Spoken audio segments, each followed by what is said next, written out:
Tuhan selalu setia, janjinya penuh kuasa,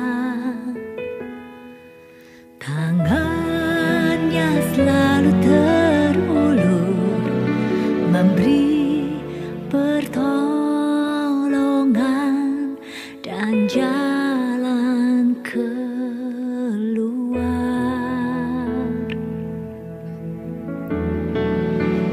Tangan Tuhan mengerjakan dengan cara kadang tak ku mengerti. Tuhan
Puji Tuhan, Shalom.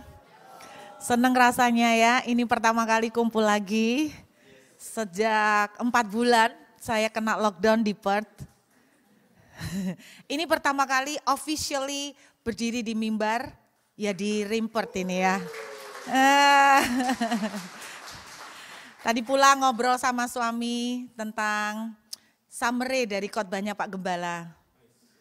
Katanya khotbahnya Pak Gembala tadi pagi tentang mancing.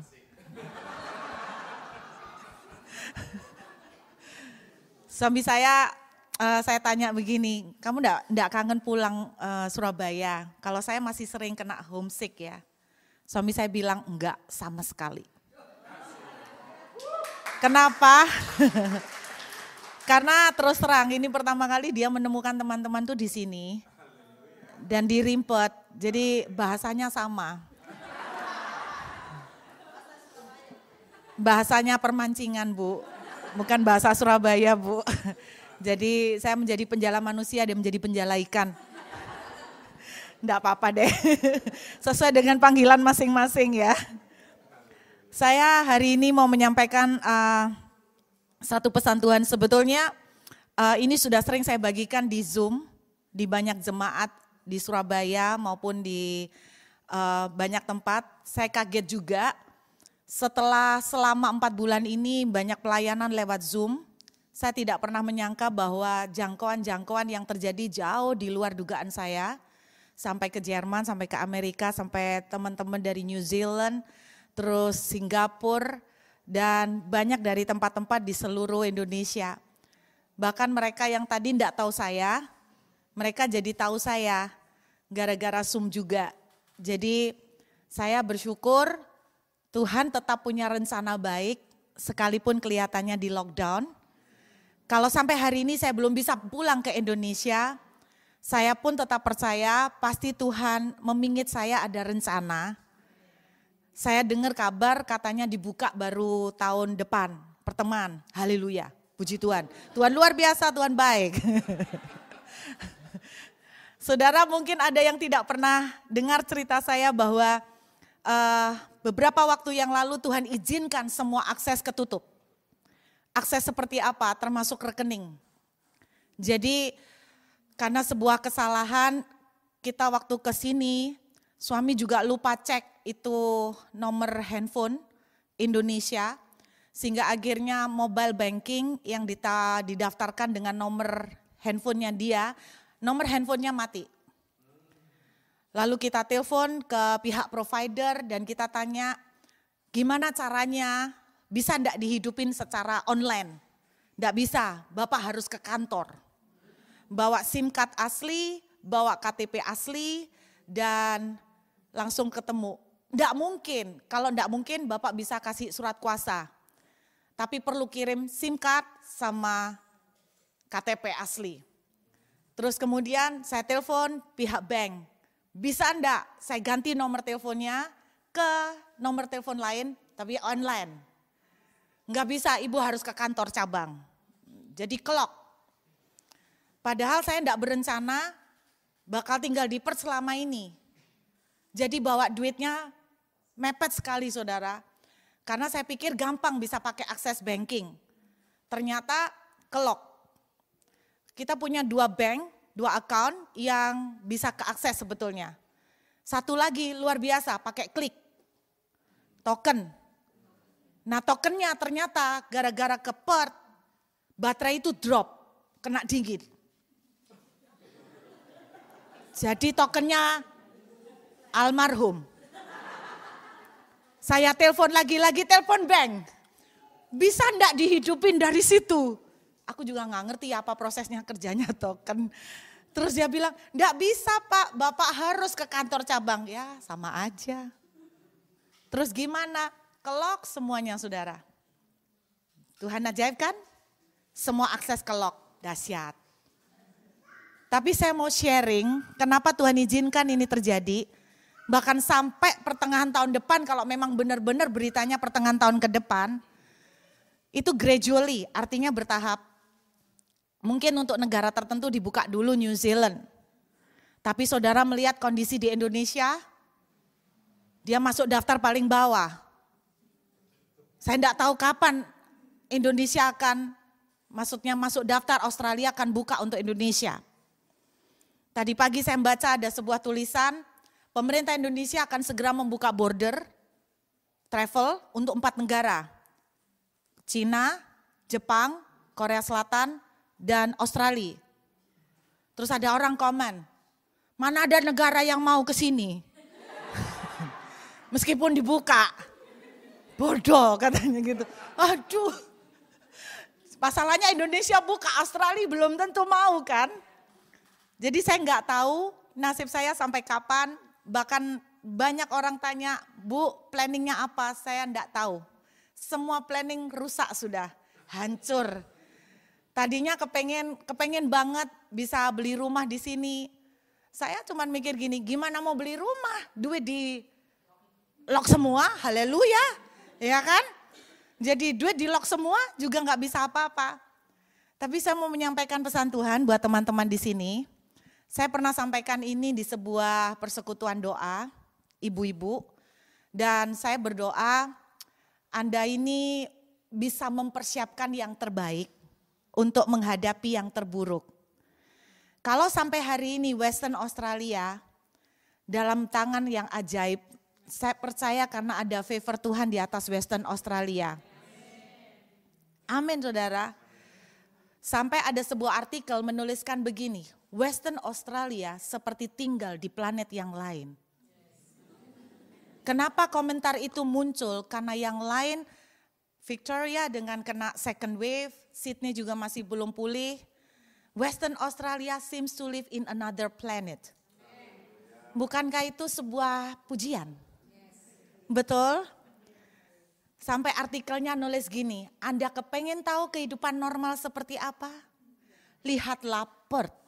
Wah, loh itu artikelnya bukan saya saudara. Artikelnya ajaib kan? Western Australia ini ada favor Tuhan loh. Saudara masih ingat tahun lalu Paskah, saya waktu diizinkan Tuhan untuk khotbah di Australia, di Perth tahun lalu Paskah. Tiba-tiba Tuhan memberikan sebuah pesan profetik pada waktu itu, bahwa Western Australia secara khusus Perth akan dipakai Tuhan menjadi pintu awal untuk pujian penyembahan, untuk kebangunan rohani. Dan salah satunya Tuhan bicara bahwa Western Australia Perth secara khusus akan menjadi pintu gerbang dari puji-pujian, kebangkitan puji-pujian. Kebangkitan puji-pujian buat seluruh Australia. Dan Tuhan berbicara juga, ternyata ada bukan cuma saya, ada hamba-hamba Tuhan lain, salah satunya kalau tidak salah Tante Elizabeth, bulan Januari tahun lalu bernubuat mengenai Perth, bahwa Perth akan menjadi kebangkitan puji-pujian dan penyembahan. Amin. Sejak Paskah tahun lalu Tuhan bilang begini, aku akan membuat Perth berbeda. Dan ketika saya melihat artikel itu, saya tersentuh. Kenapa? Tuhan berbicara, bukankah aku mulai membuat Perth ini berbeda? Perth sepertinya tinggal di planet yang lain. Planet apa? Planet kemurahan Tuhan. Amin saudara. Amin. Minggu lalu seseorang tiba-tiba ketemu saya. Dan saya baru tahu ternyata dia background di Indonesia itu adalah produser. Produser musik. Jadi dia dengan banyak artis dia kenal.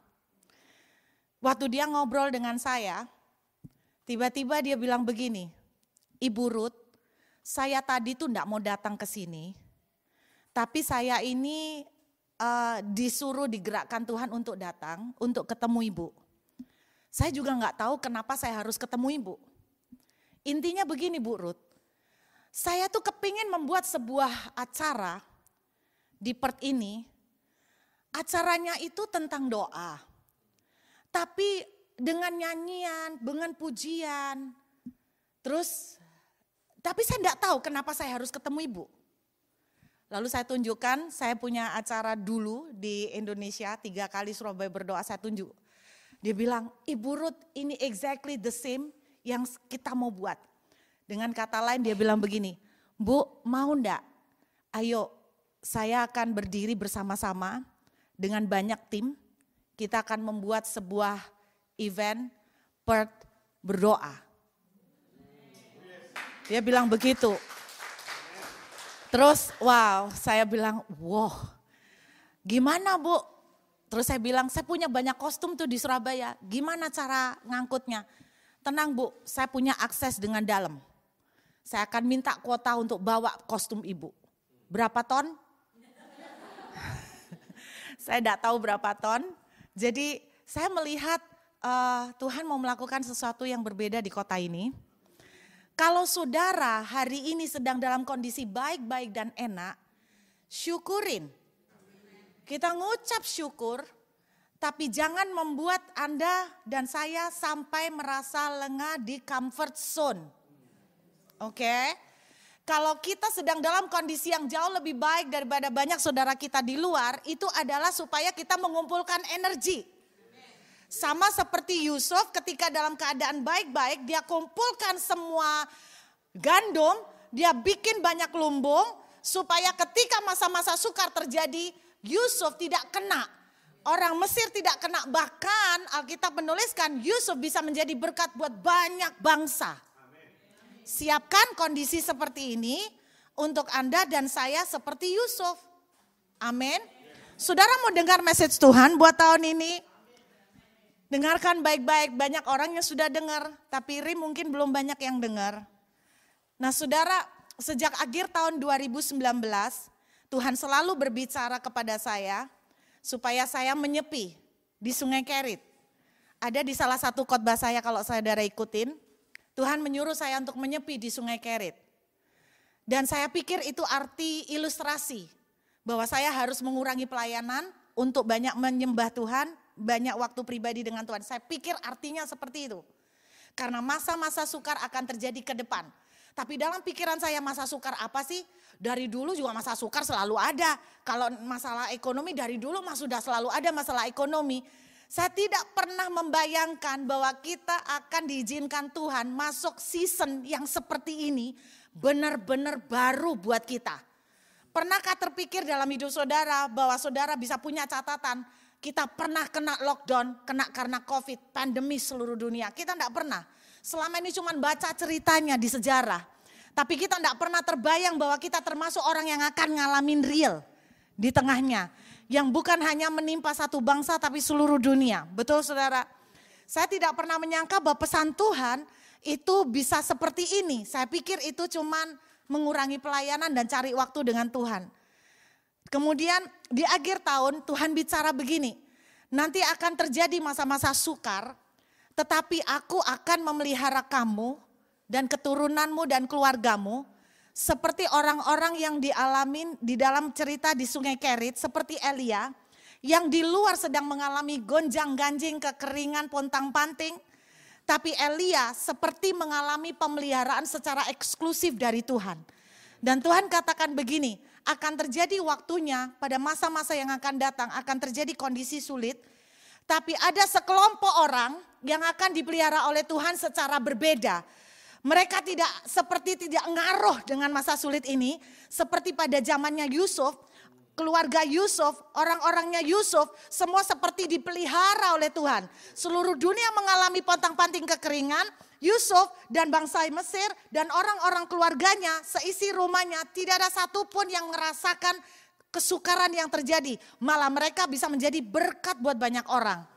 Tuhan katakan itu akan terjadi, akan ada anak-anak Tuhan tertentu yang dipelihara secara khusus. Dan saya berdoa itu kita semuanya termasuk saudara. Amin. Saya bilang anak-anak Tuhan tertentu, tidak semuanya. Loh kok Tuhan pilih kasih? Iyalah anak-anak Tuhan tertentu memang tidak semuanya. Kenapa? Karena tidak semuanya meresponi dengan yang Tuhan mau. Kemudian memasuki tahun 2020 awal, ketika mulai terjadi COVID, saya mulai kaget. Tuhan, kebetulan pas saya di lockdown di sini, tanggal 4 Maret saya datang ke Perth. Saya sudah beli tiket tanggal 20 Maret pulang. Tanggal 9 Maret Tuhan berbicara waktu saya berdoa, telepon Citylink cancel. Tuhan, ini tanggal 21 dan seterusnya udah banyak pelayanan. Batalkan nak. Jadi aku telepon pelayanan satu-satu saya teleponin, ada yang enggak terima juga. Loh Bu, ini sudah saya bagi undangan, sudah pengumuman, Ibu batalin. Sorry, tapi aku benar-benar sama Tuhan suruh stay di sini. Tanggal 9 Maret. Persis tanggal 20 Maret Indonesia lockdown. Dan orang yang waktu itu istilahnya, loh Bu jangan di cancel gitu kan. Itu dia persis pelayanannya tanggal 21 Maret. Sehingga akhirnya dia telepon saya, bener ya Bu akhirnya toh ya enggak boleh. Jadi 21 udah batal semua, pelayanan batal semua. Ada 25 jadwal yang saya cancel. Dalam waktu cuma 2 minggu itu. Saudara, saya terjebak nih ceritanya di Perth. Karena enggak peka-peka sama Tuhan. Saya pikir artinya cuma di kamar cari Tuhan, pelayanan dikurangi, ternyata enggak, benar-benar di lockdown. Tapi kalau dipikir-pikir Bapak Ibu, ini direkam ya. Nanti kalau direkam coba bagian ini diedit. Soalnya bisa memicu kecemburuan sosial. Saudara, saya ngomong sama suami, kok ya pas ya kok ya. Aku tuh benar-benar di lockdown kayak Elia di Sungai Kerit.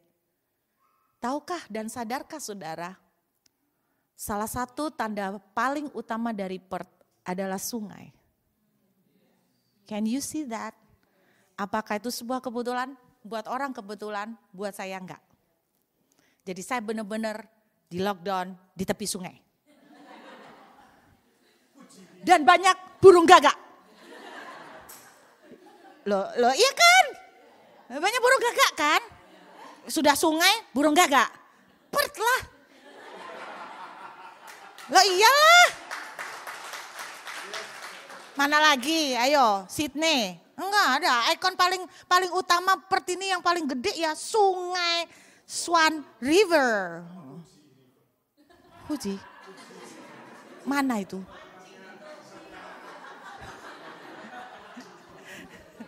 Oke. Nah saudara, beberapa bulan yang lalu saya sudah bagikan ini, seorang nabi dari India, Jonathan David, dia juga bernubuat bahwa kita akan menghadapi, dia khotbah dan bernubuat tahun 2012. Di dalam khotbah dan nubuatannya dia bilang begini, dunia akan memasuki masa tahun-tahun lembu kurus. Kayak di Yusuf ya. Setelah lembu kurus akan lanjut dengan lembu berdarah. Setelah lembu berdarah akan lanjut lagi dengan lembu sekarat. Setelah lembu sekarat akan lanjut lagi dengan lembu mati. Saudara tidak perlu bingung-bingung nerjemahkan. Terjemahnya satu, susah. Ya kan? Lembu sekarat, lembu berdarah itu kan satu golongan, susah itu kan. Kalau lembu gemuk kan enak. Lembu kurus, berdarah, sekarat, mati. Berarti kan tambah lama tambah parah. Dia khotbah tahun 2012 dan dia menyebut nama tahun 2020. Terjadi di seluruh dunia. Tapi dia bilang begini, ini yang saya kaget karena saya pikir dia mengutip khotbah saya. Dia bilang begini, tetapi akan terjadi pada masa-masa lembu kurus sampai lembu mati, akan ada sekelompok anak-anak Tuhan yang mereka akan mengalami pemeliharaan seperti ngalamin hidup di dalam surga. Heaven on earth. Saya menyebutnya dengan istilah open heaven. They are walking on earth but they are walking under the open heaven. Pernahkah Anda membayangkan berjalan di bawah surga yang terbuka? Wow, jadi surganya enggak tertutup kayak dari tembaga. Blessing akan gampang sekali ngucur. Amin saudara. Itu yang Tuhan akan lakukan dan dia bilang begini, dia seremnya begini. Dan masa lembu kurus sampai lembu mati akan terjadi sekitar 20 tahun. Kok kaget? 20 tahun. Tapi selama 20 tahun akan ada anak-anak Tuhan yang di bawah open heaven. Amin. Kayak Elia. Open heaven saudara. Nah saudara waktu saya dengar itu, buat saya gini, Anda tidak percaya enggak apa-apa. Dia juga nggak rugi apa-apa. Tapi kalau saya sarankan, mari kita prepare the best to face the worst. Kalau kita udah persiapkan yang terbaik, ketika yang terburuk terjadi, kita udah siap. Kalau itu enggak terjadi, puji Tuhan. Doa kita supaya enggak terjadi. Tapi kalau itu terjadi karena saudara dan saya sudah siap, kita enggak akan perlu takut. Amin, kayak Yusuf. Amin saudara. Nah, ada beberapa yang saya kirimin, sebuah nubuatan yang baru datang beberapa waktu yang lalu dari seorang hamba Tuhan di Amerika. Nubuatan itu mengatakan, ini bukan nubuatan pertama yang saya dengar. Karena sebelum beliau ada seseorang yang sudah bernubuat juga, seorang dari Yahudi. Dia bernubuat, dia menyampaikan message Tuhan bahwa tahun 2020 akhir akan terjadi konflik besar. Nah, hamba Tuhan dari Amerika ini kemarin dia menyampaikan satu pesan Tuhan, akan terjadi peperangan. Akan terjadi peperangan. Nah saudara, dia melihat kerusuhan, dia melihat hiperinflasi, dia melihat duit itu tidak ada lagi artinya. Saudara, beberapa minggu yang lalu saya ketemu seorang hamba Tuhan. Hamba Tuhan ini nabi dan dia peka sekali dengan Tuhan. Dia duduk di samping saya, tiba-tiba dia bilang begini, Pastor Ruth, can I talk to you? Sure. Dia bilang begini, I want to ask you, what did you get from God? Saya enggak mau kalah. I ask you first. Jadi aku tanya dia dulu, jadi dia kan profetik, saya profetik. Jadi profetik ketemu profetik, ini temanya udah lain. Jadi bahasnya sudah alam roh nih. Kamu dapat apa nih dari alam roh, ya kan? Saya tanya sama dia. Dia cerita banyak hal. Dan kemudian setelah dia cerita banyak hal, saya ceritakan apa yang saya dapat, dia kaget sekali. Saudara, dia bilang begini, salah satu yang dia ngomong, saya enggak tahu kapan persisnya, there will be time, engkau enggak bisa lagi ngandalkan duitmu. Karena uang saudara akan tidak ada nilainya. Iya, uang saudara enggak akan ada nilainya lagi. Dia ngomong begitu. Saya ngerti kenapa Tuhan lock bank account. Karena dia mau ngajarin saya, do not rely on your bank account. Tuhan mau tarik saya dengan paksa. Nak, belajar mulai sekarang, enggak boleh ngandalkan bank account. Seperti Ishak, enggak boleh ngandalkan tanahnya, enggak ngandalkan hujan.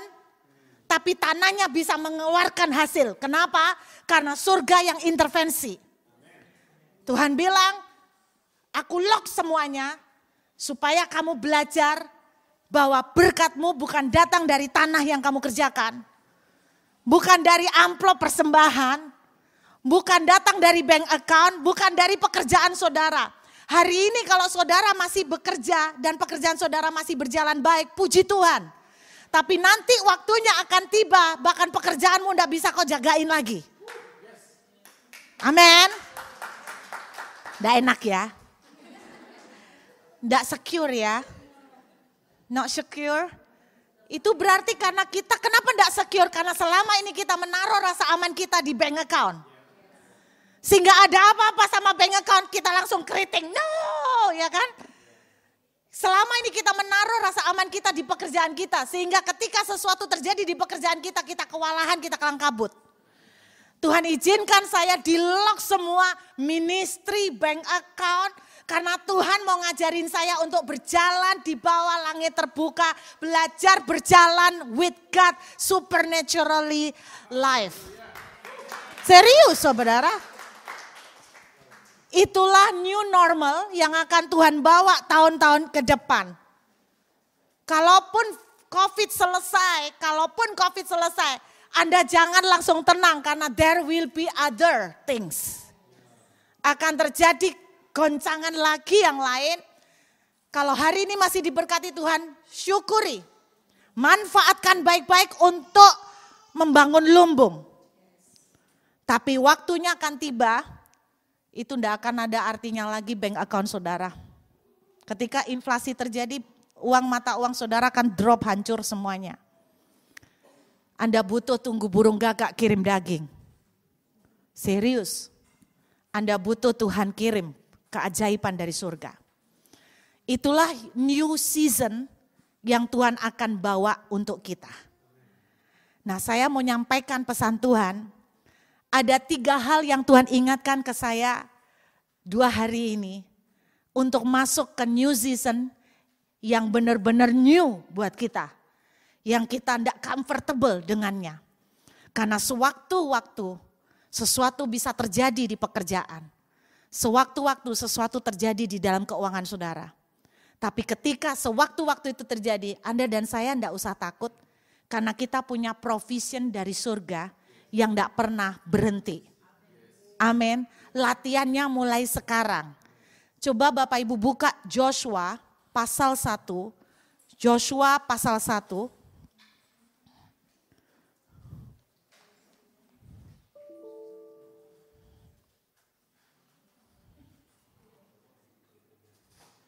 Joshua pasal 1. Kita lihat ayat yang ketiga sampai kelima. Setiap tempat yang akan diinjak oleh telapak kakimu kuberikan kepada kamu seperti yang telah kujanjikan kepada Musa. Dari padang gurun dan gunung Libanon yang sebelah sana sampai ke sungai besar yakni sungai Efrat. Seluruh tanah orang Het sampai ke laut besar di sebelah matahari terbenam semuanya akan menjadi daerahmu. Seorang pun tidak akan dapat bertahan menghadapi engkau seumur hidupmu seperti aku menyertai Musa. Demikianlah aku akan menyertai engkau, aku tidak akan biarkan kau dan tidak akan meninggalkan kau. Saya mau ajak saudara lihat perjalanan Joshua. Dia dapat sebuah janji yang sangat spektakuler dari Tuhan. Tapi kalau kita pikir-pikir, semua janji Tuhan tidak pernah kecil. Betul ya? Karena kalau Tuhan kasih janji yang kecil, dia bukan Tuhan. Tuhan selalu kasih janji yang spektakuler, yang luar biasa. Tuhan bilang begini di awal tahun 2020. Tahun 2020 nak, aku akan membawa kamu mengalami Taman Eden.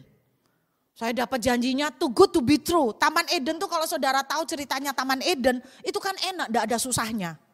Butuh apa tinggal ambil, enak kan Taman Eden ya, tidak perlu punya tabungan, tapi butuh apa dapat, butuh apa datang. Itu Taman Eden, so nice.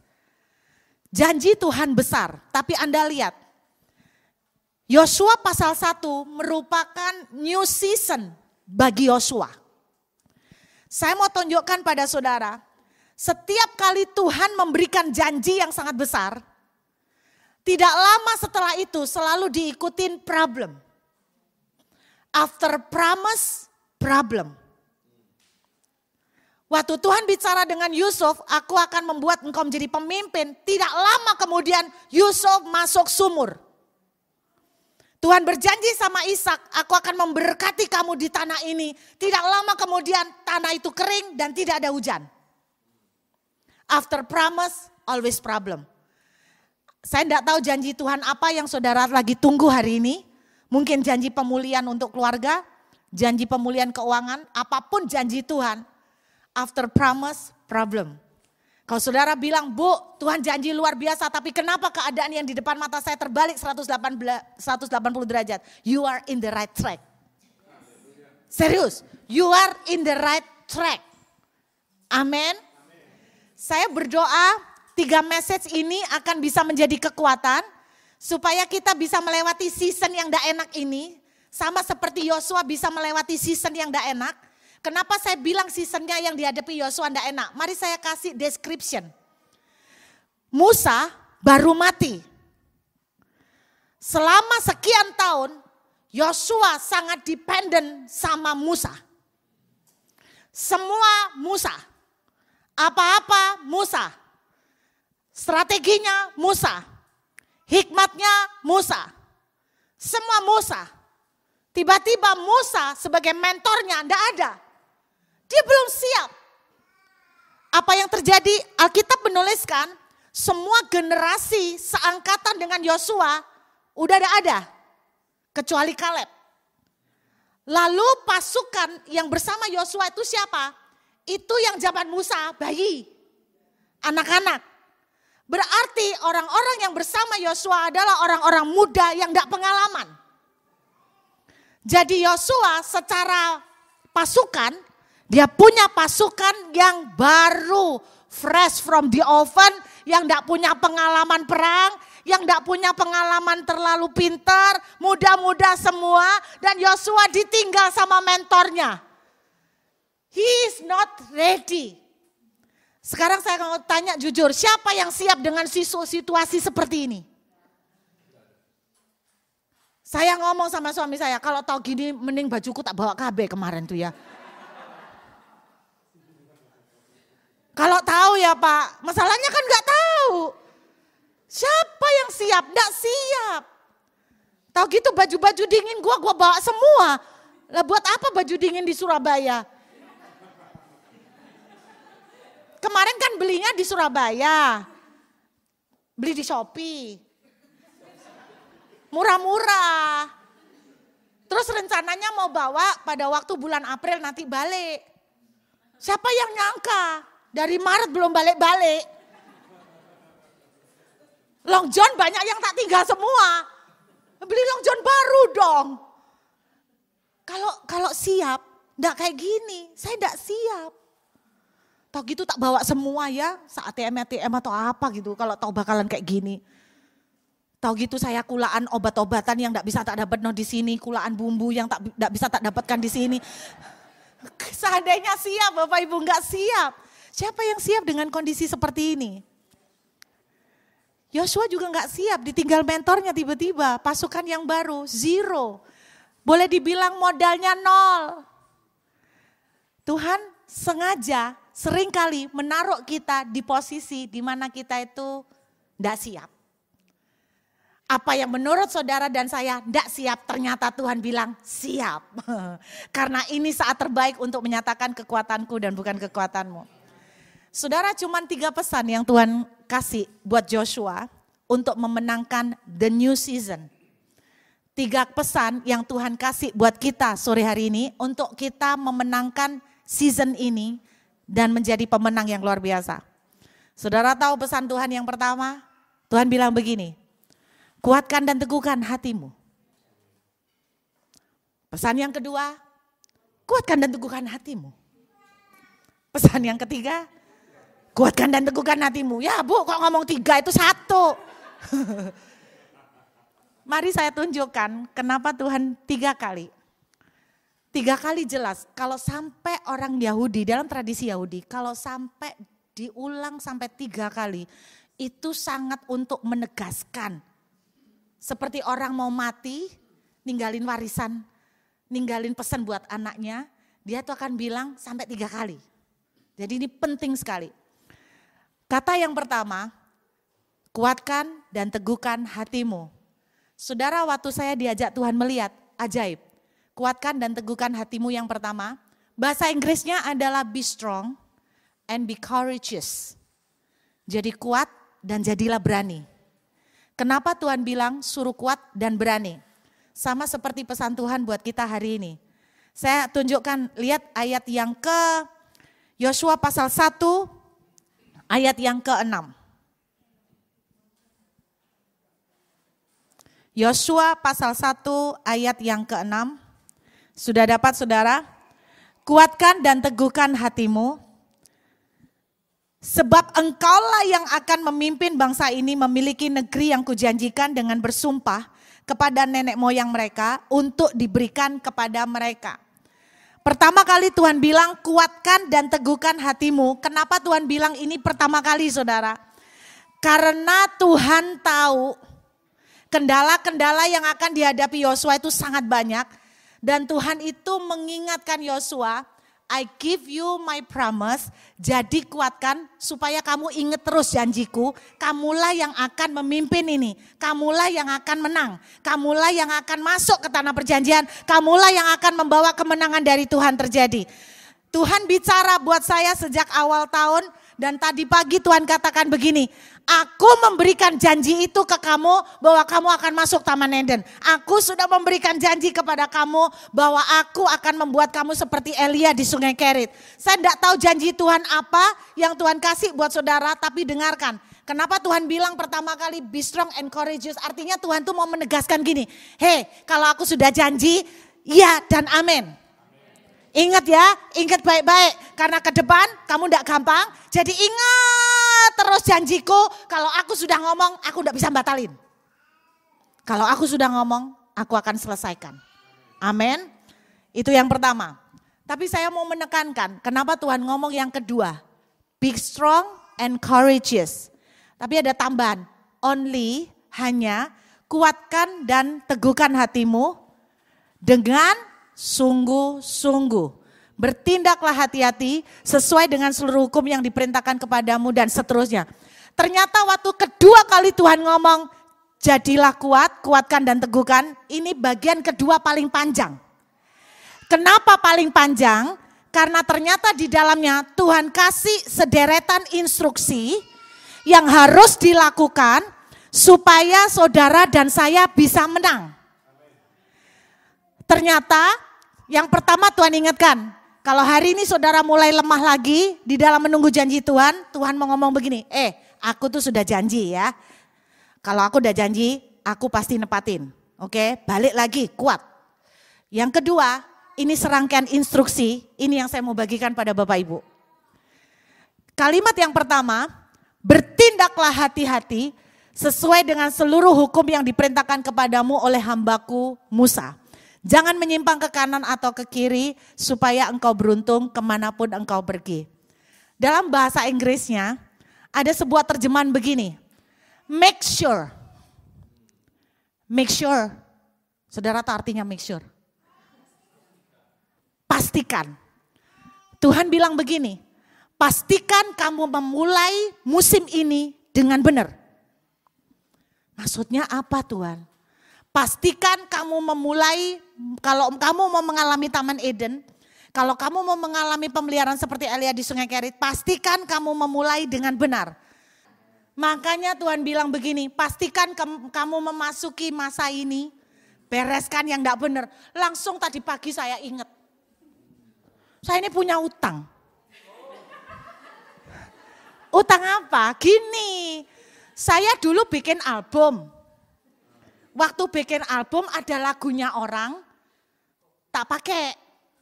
Saya kan sudah janji, mau tak kasih ganti berapa per lagu. Itu tahun berapa aku bikin lagu, album, ada 5 tahun, lupa. Tuhan bilang, kamu yang promise. Saudara lek janji hati-hati ya. Jangan sampai punya janji, pura-pura lupa ndak mbok tepatin. Anda akan menghalangi blessing dari surga. Langsung tadi pagi aku cari nomor teleponnya. Dan aku mau minta nomor rekeningnya. Karena aku ndak mau menghalangi blessing Tuhan. Make sure you start in the righteousness. Kamu berjalan dalam kebenaran. Saudara, saya enggak tahu saudara pernah janji apa, saudara punya kewajiban apa dan engkau enggak lakukan. Selesaikan. Saudara setelah selesai saya kasih itu, saya belum bayar. Belum, keburu ke sini. Tapi nanti malam suamiku sudah ingat, nanti malam langsung ditelepon. Langsung transfer ya, gitu kan, pakai rekeningnya anak saya. Terus kemudian, ya, aku gak wani utang lagi, aku takut gitu kan. Saudara tahu kenapa? Karena di Surabaya ada orang pernah memberikan janji, nah saya tuh lupa. Dan ternyata dia itu gak nepatin. Ternyata dia mengalami banyak musibah loh, so hati-hati loh kalau janji. Kan Tuhan tidak nyuruh, Anda janji-janji sendiri. Saya kan tidak disuruh Tuhan, saya buka omongan sendiri mau ngasih duit pengganti lagu. Wah saya bayar nanti malam. Tapi sebelum bayar jam 12 pintu rumah diketok. Ada orang datang, saya disuruh Tuhan. Dikasih amplop. Kasih berkat banyak. Padahal yang mau tak transferkan sedikit. Dibandingkan berkat itu. Belum selesai, mau berangkat ini loh tadi. Ditelepon lagi, minta nomor rekening yang tidak kelok. Terus saya bilang, nanti ya. Dia jawab gini, aduh Bu Ruth, minta nomor rekeningmu loh, kok cek susah kayak orang antri. Waiting list. Saya waktu dengar omongannya dia, saya ngerenung di kamar, di mobil. Bagi Tuhan, saat kita mulai jalan benar, blessing akan terbuka. Amin. Jadi saya ngomong sama saudara, ingat baik-baik, kalau kita mau masuk open heaven, pastikan Anda memulai dengan benar. Punya utang janji, cepetan bereskan. Oke? Mudah-mudahan Anda tidak lupa. Lupa atau pura-pura lupa, kasihan deh lu. Bagian yang kedua, dari instruksi di Yosua pasal 1 ini, Tuhan bilang begini, yuk kita lihat ayat yang ke berapa ini ya. Ya, ayat yang ke-8. Saudara, ini salah satu strategi yang Tuhan ajarin. Janganlah engkau lupa memperkatakan kitab Taurat ini, tetapi renungkan siang dan malam supaya engkau bertindak hati-hati sesuai dengan segala yang tertulis di dalamnya. Sebab dengan demikian perjalananmu akan berhasil dan engkau akan beruntung. Saya mau ajak lihat sebuah doa yang dinaikkan oleh Daniel. Coba saudara buka kitab Daniel secara cepat. Kita lihat kitab Daniel. Daniel pasal yang kita lihat Daniel pasal 9. Daniel pasal 9 ayat yang ke-20. Daniel pasal 9 ayat yang ke-20 saudara. Sudah dapat saudara? Daniel pasal 9 ayat yang ke-20. Sementara aku berbicara dan berdoa dan mengaku dosaku dan dosa bangsaku. Lihat Daniel kalau mau berdoa dosa-dosanya diberesin dulu ya. Bangsa Israel dan menyampaikan ke hadapan Tuhan Allahku permohonanku bagi gunung kudus Allahku. Daniel di pasal 9 ayat 20 mulai berdoa. Oke? Kita lompat lihat ayat 23. Malaikat datang nih. Daniel, ketika engkau mulai menyampaikan permohonanmu, baru mulai berdoa. Keluarlah suatu firman, maka aku datang memberitahukannya kepadamu sebab engkau sangat dikasihi, jadi camkan firman itu dan perhatikan penglihatan itu. Jadi ayat 20 dia mulai naikkan doa, terus ayat 23 malaikat udah datang ngasih jawaban. Cepat sekali ya, kira-kira 3 menit lah, cepat sekali. Dari ayat 20 ke ayat 23 langsung dijawab. Saudara, ada doa-doa yang langsung dijawab cepat seperti itu, enggak pakai lama. Saya mau ajak lihat Daniel pasal 10. Tapi ada doa yang tidak langsung cepat dijawab seperti itu. Daniel pasal 10 ayat yang ketiga. Daniel pasal 10, ayat yang ke-12. Kita lihat Daniel pasal 10 ayat yang ke-12. Lalu katanya kepadaku, janganlah takut Daniel, sebab telah didengarkan perkataanmu sejak hari pertama engkau berniat untuk mendapat pengertian dan untuk merendahkan dirimu di hadapan Allahmu, dan aku datang oleh karena perkataanmu itu. Pemimpin kerajaan orang Persia berdiri 21 hari lamanya menentang aku, tetapi kemudian Mikael salah seorang dari pemimpin terkemuka datang menolong aku dan aku meninggalkan dia di sana berhadapan dengan raja-raja orang Persia. Daniel berdoa di Daniel pasal 10, 21 hari baru dapat jawaban. 3 minggu. Jadi waktu Daniel pasal 9 doanya cuma 3 menit dapat dijawab. Daniel pasal 10 doanya 3 minggu baru dijawab. Mungkin saudara hari ini ada yang sudah berdoa 30 tahun. Kok parah Bu? 3 tahun atau 30 tahun. Kok enggak terjadi Bu Ruth? Ternyata apa yang terjadi, kenapa yang satu 3 menit, kenapa yang satu 3 minggu? Karena Alkitab menunjukkan ternyata di udara terjadi peperangan. Anda harus ingat baik-baik, setan, iblis itu suka mencuri, membunuh, membinasakan. Dia selalu berusaha untuk menghalangi blessing Tuhan dari kita. Dengarkan baik-baik Bapak Ibu, di masa new season ini, new normal ini, apapun yang Tuhan janjikan dia pasti akan tepati. Kalau Tuhan sudah janji aku akan memelihara kamu, dia akan pelihara. Bagian yang pertama yang Tuhan ingatkan, make sure you start in the righteousness. You start right. Dan yang kedua, ada peperangan di udara, iblis tidak mau kita diberkati. Lalu bagaimana caranya? Pada zaman Daniel dia tidak bisa apa-apa. Karena di dalam zaman Daniel dia tidak punya kuasa atas iblis.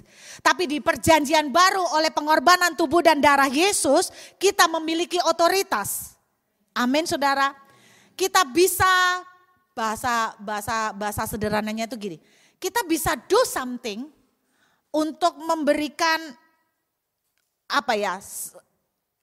suntikan energi di dalam alam roh, sehingga iblis tidak bisa mencuri apa yang Tuhan sediakan buat saudara dan saya. Apa yang dihalangin, kenapa setan bisa menghalangi? Tadi yang saya bilang, hal pertama yang bisa menghalangin, karena kita punya utang. Karena kita memulai dengan cara yang tidak benar. Tuhan bilang tinggalkan persembahanmu, beresin dulu. Baru kamu akan masuk open heaven. Dan yang kedua, Tuhan bilang di ayat ini, janganlah engkau lupa memperkatakan kitab Taurat ini.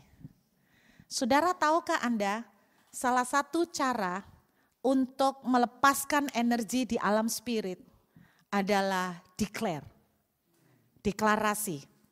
Kenapa saya bilang begitu? Kejadian pasal 1 ayat 1 sampai dengan ayat 3, saudara enggak usah baca. Alkitab menuliskan begini, Roh Tuhan ada di permukaan bumi. Dan terjadi gelap. Ketika Tuhan berfirman, jadilah terang. Baru terang itu jadi. Artinya kita ada roh Tuhan. Tapi Anda harus melepaskan perkataan untuk create something in the air.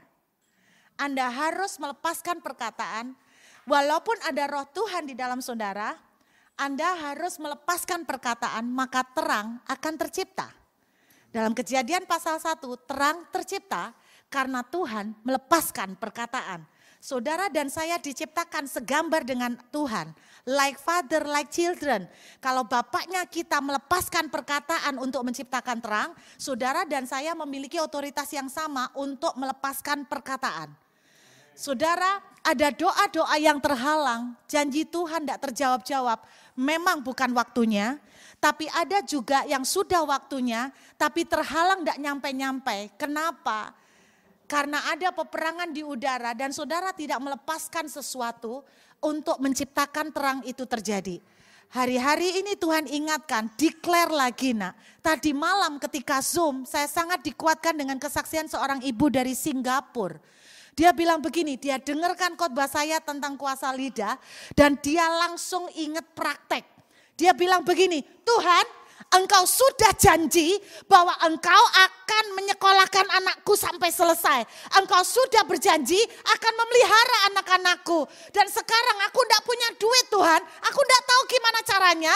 Tapi Engkau sudah berjanji, Engkau akan take care of my kids. Dan dia cerita, 2 anak saya Ibu Ruth, yang satu anak saya yang laki-laki dapat full scholarship di UK. Anak saya yang kedua dapat full scholarship di UK dan Singapura, jadi tinggal milih. Tapi dia ngomong begini, itu tidak akan terjadi sebelum I do something. Yosua dijanjiin Tuhan, engkau akan menduduki tanah ini. Tanah yang dijanjikan Tuhan, saudara pikir tanah kosong. Banyak penduduk dan penduduknya gede-gede. Makanya yang 2 pengintai sama 10 pengintai itu kan dulu laporannya 10 pengintai. Gede-gede, kita seperti belalang, mereka seperti raksasa, gede. Saudara, itu artinya Tuhan tetap mau Yosua melakukan bagiannya, yaitu perang. Tuhan yang memberikan kemenangan. Bukan tanah kosong tinggal ketap-ketip tunggu tanahnya tiba-tiba ownernya datang, Tuhan bicara, sertifikatnya suruh kasih ke kamu. Enggak gitu. Saudara, banyak dari janji Tuhan saudara dan saya tidak terima karena kita tidak melakukan apapun. Saudara, pastikan Anda memulai dengan benar. Dan yang kedua, mulai hari ini, apa yang Tuhan sudah janjikan, Anda declare. Create the light. Ciptakan kehidupan. Kalau Tuhan sudah berbicara, suamimu akan dipulihkan. Anda jangan cuman batin. Aduh, kok tambah keras. Kok tambah parah, kapan Tuhan, kapan? Cuma berlinang air mata. Lalu saudara menyanyi, sengsaraku, Engkau yang menghitung. Sambil melo-melo dan mengasihani diri. Nggak menang-menang, kalau Yosua cuma menangis melulu. Kapan tanahnya? Tanah, kapan? Saudara, do something. Satu yang Tuhan ingatkan pada Yosua, aneh ya. Kok aneh ya Tuhan itu ya? Kok nyuruh perangnya pakai ngomong ya? Coba saudara pikir. Benar enggak? Saudara ingat kejadian perang pertamanya Yosua? Memutari? Pakai perang? Pakai apa? Haleluya! Menang! Kita menang, ya kan? Betul? Selama belum menang suruh dieman? Enggak boleh banyak komentar kan? Saudara, artinya gini, kalau Anda enggak bisa ngomong yang positif, lebih baik diem. Saya cerita di kebaktian, di khotbah yang lalu ya, di RIM. Itu enggak tahu gimana kok khotbahnya sampai kemana-mana. Iya, sampai kemana-mana yang bukan orang Perth. Terus saya tuh, waktu di khotbah itu saya cerita, kalau saudara dengar ya, yang saudara dengar. Itu waktu keliling tembok Yeriko tuh cuma sekali. Setiap hari selama 6 hari sekali. Dan satu kali tuh cuma 1 jam. Bayangin keliling Yeriko 1 jam. Alkitab menuliskan habis keliling suruh balik perkemahan. Yosua bilang begini, Tuhan bicara, hari ini kita keliling. Apa Pak? Keliling. Terus Tuhan bilang, shut up. No talking, no comment, no gossiping.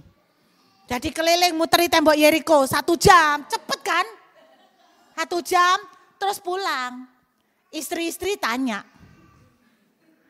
kok cepet? Udah menang ya? Belum. Tadi ngapain?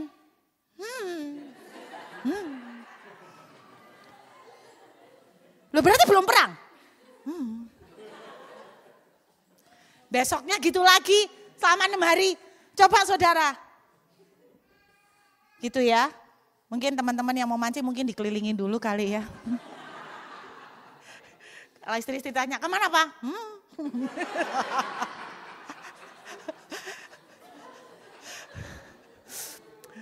Jadi saudara 1 jam.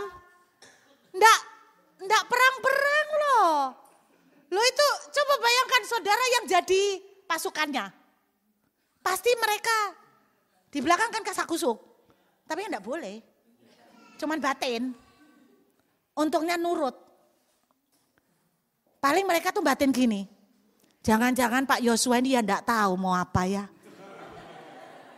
Makanya diputerin terus sampai dapat wangsit dari surga. Mungkin hari ke-7 Tuhan bilang, Joshua suruh mereka keliling 7 kali. 7 jam. Panas ya. Capek. 7 kali. 7. Setelah itu terakhir akhirnya pelampiasan. Nah sekarang boleh ngomong. Tapi cuman boleh ngomong sorak-sorai. Alkitab tidak menuliskan loh. Sorak-sorailah 1 menit. Kalau di gereja, mari kita beri kemuliaan selama 5 menit. Itu agak tahan 5 menit. 5 menit. Mereka tidak dikasih tahu loh. Soraknya 1 kali, roboh. Enggak. Coba dikasih tahu lah enak. Betul enggak? Coba Tuhan bilang begini, Ruth, kamu teriak deklarasi 1 bulan, setelah 1 bulan akan terbuka. Kalau Tuhan ngomong gitu aku pasti tekun. Masalahnya Tuhan tidak pernah ngomong. Jadi aku cuma suruh deklarasi, tapi tidak tahu sampai kapan. Betul kan? Dan orang Israel disuruh puter Terus suruh sorak, enggak tahu berapa menit loh Bu. Bisa aja sampai 3 jam loh, enggak tahu. Haleluya. Menang-menangan. Allah kita hebat, Allah kita dasar. Orang Jericho mikir, edan, sarap semuanya ini gila. Teriak-teriak dari jam berapa ini enggak ada yang sesuatu. Tapi Alkitab menuliskan, akhirnya tembok itu roboh. Tuhan bilang, Anda mau memenangkan this season? Salah satu bentuk bertindak peperangan adalah mulut. Declare. Amin Bapak Ibu. Declare. Kuasanya sangat besar. Saya berdoa kita akan masuk Taman Eden. Amin ya. Kita akan masuk new season dengan kemenangan. Banyak mujizat-mujizat yang di luar dugaan yang akan terjadi buat saudara dan saya. Yang percaya hidupnya penuh dengan mujizat Tuhan, katakan amin. Sekali lagi katakan amin. Saya percaya saudara, waktu Tuhan memurnikan hati kita semua.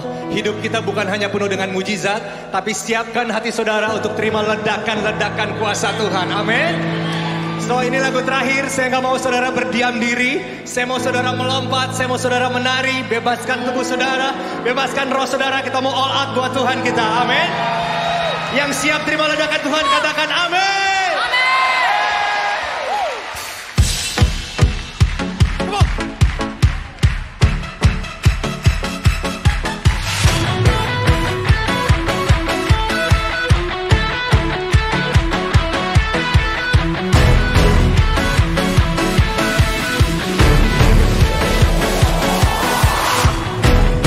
Rohmu bekerja,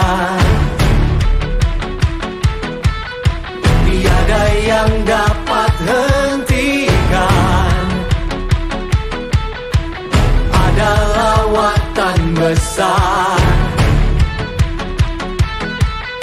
membakar hati yang menyembah. Katakan kami siap, nyatakanlah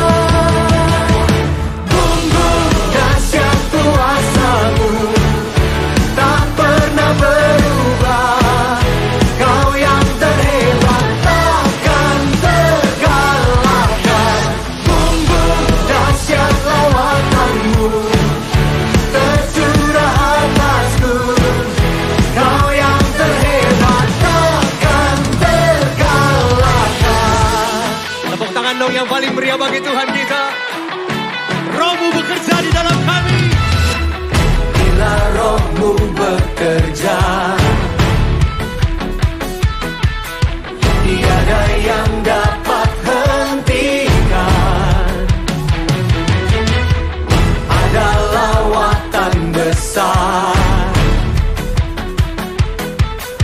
membakar hati yang menyembah. Siap Tuhan. Kami siap, nyatakanlah bumbung dahsyat kuasa-Mu tak pernah berubah. Kau yang terhebat takkan terkalahkan. Bumbung dahsyat lawatanmu tercurah atasku. Kau yang terhebat takkan terkalahkan. On piano, Joseph S. Java. And give it up for all NDC worship musicians and the orchestra.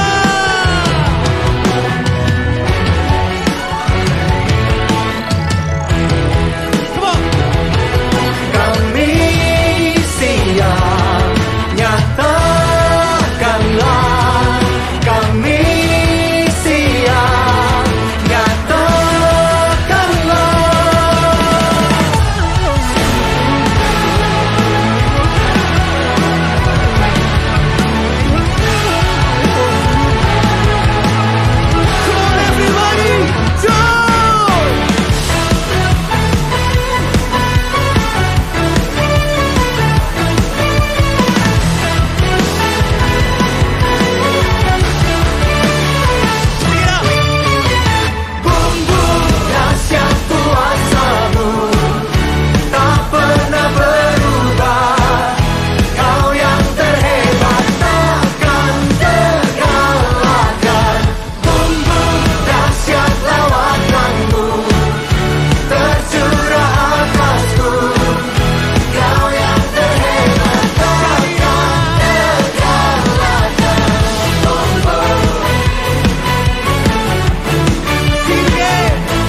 Berikan sorak-sorai yang paling meriah bagi Tuhan.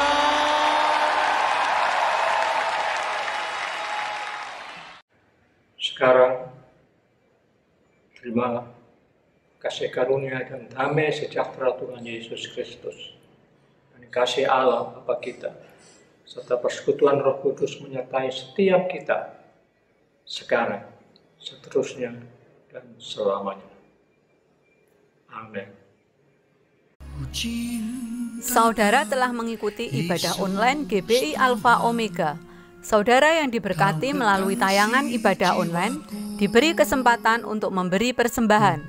Bagi jemaat yang rindu menabur pekerjaan Tuhan di GBI Alpha Omega, dapat memberikan persembahan dan persepuluhan secara online melalui rekening BCA 014-323-7777 atas nama PT Graha Alpha Omega. Sertakan keterangan untuk persembahan atau perpuluhan. Mari memberi dengan penuh sukacita dan ucapan syukur. Untuk mendapatkan informasi terupdate mengenai ibadah online dan informasi lain seputar gereja, Anda dapat mengaksesnya melalui website GBI Alpha Omega. Jesus Christ bless you. Kaulah nafas hidupku.